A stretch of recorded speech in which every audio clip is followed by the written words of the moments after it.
Welcome to Manifested e-platform. We continue with our December 2024 series, and we are on question 5, Roman A. Question 5, Roman A. Question 5, Roman A. We read the question. Distinguish between export levy and railway development levy as used in taxation. So number one is to define what we basically mean by export levy. We basically say that export levy is a levy that is basically charged on exportation. And the essence of it is basically to generate revenue to promote the local industry. The essence of the export levy is basically to generate revenue to promote the local industry. So we can put it down. Export levy. Export levy is a tax that is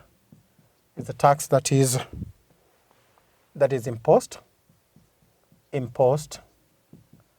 Kenya. Is a tax that is imposed in Kenya on certain goods exported from the country. Certain goods exported from the country. On certain goods exported from the country. The main reason, we say that the main reason for the levy is to generate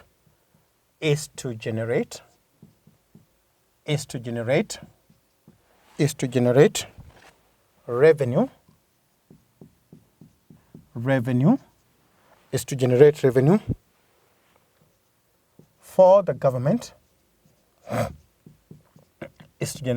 for the government, to promote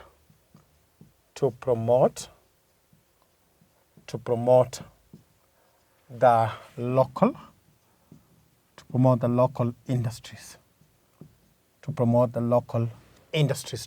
local industries, and to ensure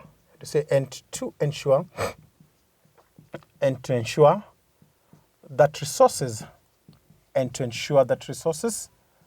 are well managed. And to ensure that resources are well managed.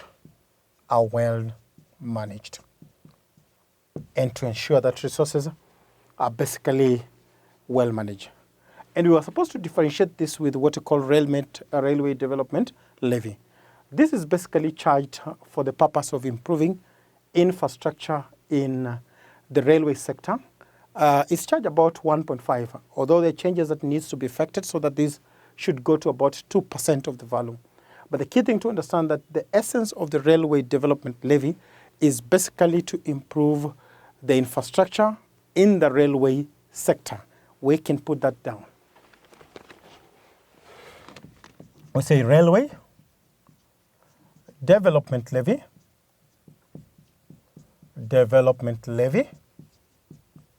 Railway development levy is a levy specifically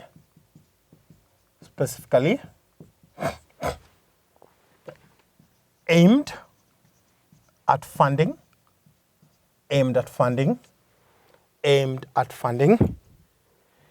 development and infrastructure development and infrastructure in the railway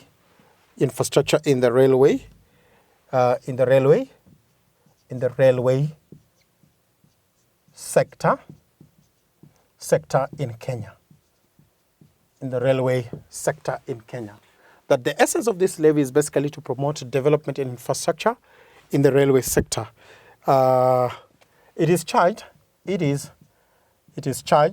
at about what we call 1.5 of the custom value 1.5 of the custom value of imported goods. of imported goods. So basically, with the changes that were probably needs to be factored in December, that would want it to shoot to about 2%. But the essence of it, and the main part of it, is to understand that this is specifically aimed in funding what you call development and infrastructure, basically in the railway sector. That is what we mean by railway development levy, and the export we have already tackled. That is how we basically go through that question 5A.